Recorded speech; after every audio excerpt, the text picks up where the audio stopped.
नमस्कार, राधाकृष्ण मराठी ब्लॉग्समध्ये मी जयश्री पवार आपल्या सगळ्यांचं अगदी मनापासून खूप खूप स्वागत करत आहे। तर आज संध्याकाळचे 6 वाजलेले, खूप सुंदर अशा वातावरणाची निर्मिती झालेली आहे, कारण पावसाचं वातावरण बनलं आहे। एकदम आल्हाददायक वाटतंय, लागवडी दणक्यात सुरू आहेत। तर आता दूध काढायचं पण टाइम झालेला आहे आणि एकदम छान वाटतंय। सगळं दिवसभराचं खूप थकलंय, पण तरी असं वातावरण झालंय ना, तर हे बघा एकदम भारी वाटतंय ना।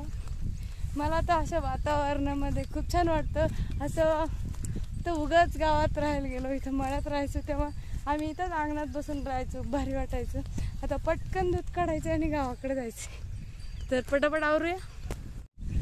आणि खूप संध्याकाळच्या वेळेला खूप छान असं वातावरण झालेलं आहे। ढग इकडून तिकडं पळत आहे, म्हणजे असं वाटतंय जोरदार पाऊस रात्री होणार आहे। आज सगळ्यांनी पटापट लागवड केली आहे गोबीची, काही झाली आहेत, काही मोठी आहेत, काही बाकी आहेत। तर असं सगळं वातावरण चालू आहे आणि ढग दाखवते मी सब।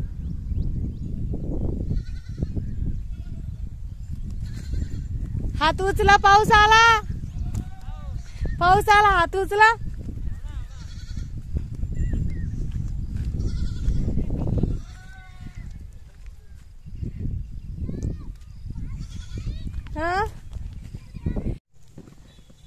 आणि संध्याकाळच्या वेळेस शेतात इतकं भारी वाटतं। कोणी कोणी बघितलेलं बरं, अनुभव नक्की शेअर करा तुमचा।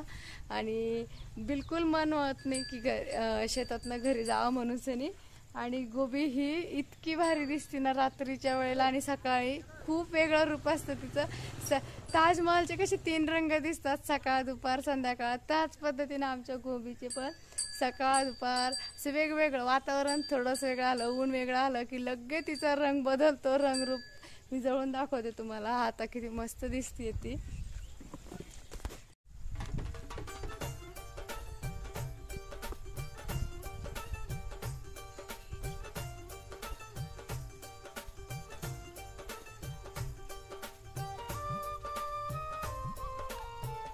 इकडे टमाटे पण आहेत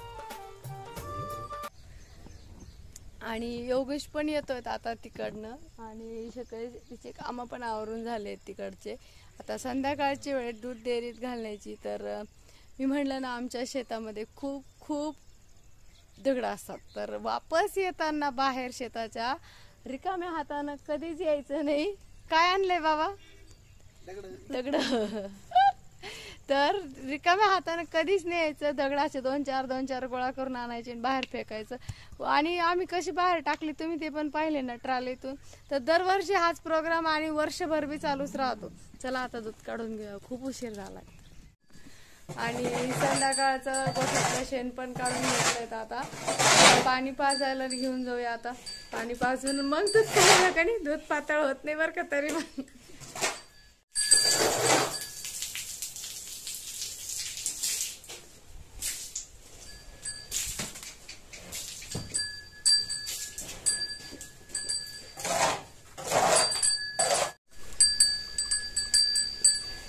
खायचं नाही, त्याचं खाण्यावर जाणे।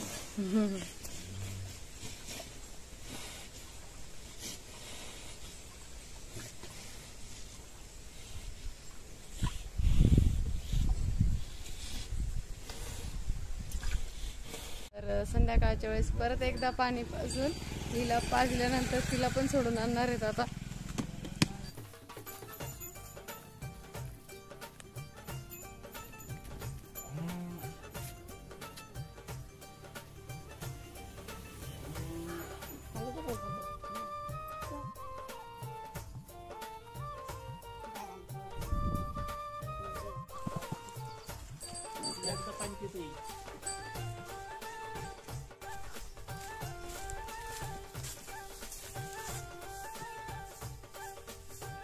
त्याच्यावरचे वेल वाळून गेले, आता परत उठतील तरी।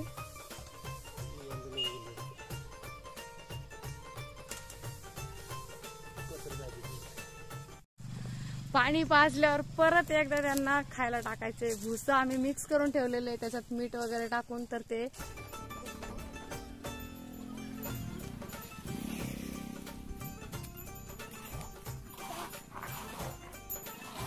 Daily, 14 sih sama.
बंद कर.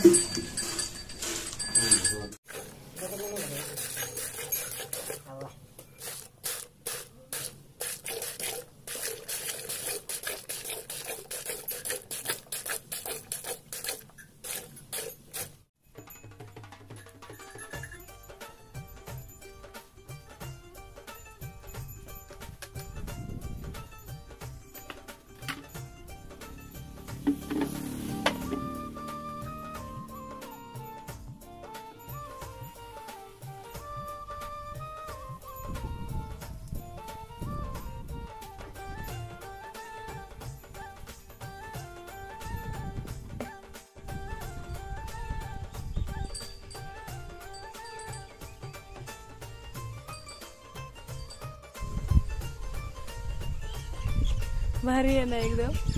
याचे इतक्या छान कळा गुंफून गजरा बनवायची ना, एकदम खूप छान वास येतो.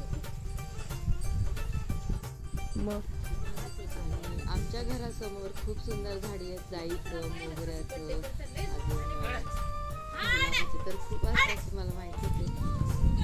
पण फुलं खूप सुंदर आले आणि हे सगळं आवरून आम्ही घरी गेलो. नंतर दुसऱ्या दिवशीपासून आमची सुरुवात देवपूजापासून झाली आहे. आता सकाळी फुलं मी ते घेऊन आली होती ना रात्रीचे, कारण आता गावात राहायला आल्यामुळं रात्रीच आम्हाला फुलं घेऊन यावं लागतात किंवा मग सकाळी दादा गेले तर पूजा झाली आहे. आणि देवघरामध्ये किती सुंदर दिसतं ना, श्रीमंत देवघर गाभारा दिसतो आमच्या देवाचा, कारण याच्यामध्ये भरभरून वेगवेगळ्या प्रकारची फुलं असतात, प्रत्येक देवाच्या आवडीचे असतात. त्यामुळे अजून छान वाटतं. पूजा सकाळी प्रसन्न वातावरण होतं आणि दिवसही आपल्या दिवसाची छान सुरुवात होते. आणि त्यानंतर तुळशीला पाणी घालून आमचा पुढचा सुरू होतो. आणि आता हे तुळशीला पाणी घालून घ्यायचे. तुळस हे आता गावातली आहेत बघा, शेतामधले तुळस. अजून आम्ही तिथं देवघर वगैरे सगळं जसं तसं ठेवलं. तिथं पण पूजा असते आमची. जेव्हा पण आम्ही जातो गावातनं तिथल्याही तुळशीला, महादेवाला पाणी वगैरे, आणि घरामध्ये पण पूजा आहे तर ते विसर्जन करतो. पण मळ्यामध्ये फार छान वाटायचं, तसं गावामध्ये नाही. पण मुलांच्या साठी इथून बस लवकर सापडते, त्यामुळं गावामधलं. आणि आई पण बाहेर पप्पा म्हणायला पण सगळे असतात, आधी सोबत खेळायला जातात. आणि आता नैवेद्याची वेळ तर आज आम्ही काय बनवलंय, दही, साखर, मस्त साबुदाणा वडा आणि राजगिऱ्याच्या कापण्या पण बनवल्यात. खूप सगळे आयटम्स बनवून सनी आणि तेव्हा समोर नैवेद्य दाखवलाय पंचपक्वान्नाचा. तर आपल्यासाठी हेच पंचपक्वान देवही आवडीने. आणि देवघर मी म्हटलं ना खूप सुंदर वाटतंय. तर आता 6:30 वाजलेत आणि आमचं सगळे काम आवरलेले आहेत. पण बाकीचे पण चारा पाणी सगळ्यांना सगळ्या पद्धतशीर जिथल्या तिथं गेटला पण लॉक लावायचे आता. आणि लगेच आम्ही सगळेजण घरी निघणार आहेत, कारण आता टाईम पण झालेलाच आहे 6:30 म्हणजे. आणि वातावरण असं असल्यामुळं लवकर अंधार पडल्यासारखं होतं आणि इकडं डोंगराळ भाग असल्यामुळं पण तसंच दिसतं. तर आजचा व्हिडिओ आपण इथंच थांबूया. आवडला असेल तर लाईक नक्की करा. चॅनलवर पहिल्या वेळेस आला असाल तर सबस्क्राईब करायला बिलकुल विसरू नका. परत भेटूया नवीन नवीन छान छान व्हिडिओसोबत. तोपर्यंत राधे राधे.